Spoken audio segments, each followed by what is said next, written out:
Hi everyone and welcome to this video. In this video we want to find the value of this expression 4 minus 4 times 2 plus 9. Are you ready to solve? Let's go ahead and get started. 4 minus 4 equals 0 and 0 times 2 plus 9. 0 times 2 gives us just 0 and 0 plus 9 equals 9. But this answer is not correct.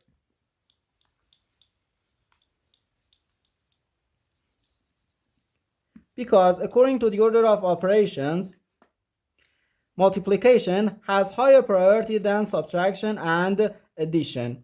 So first we have to handle this multiplication. 4 times 2 gives us 8. So we have 4 minus 8 plus 9.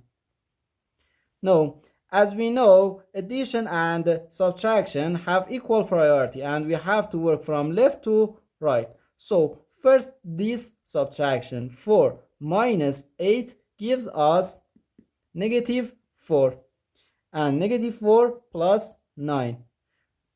This is equal to just 5. So our final answer to this problem is just 5.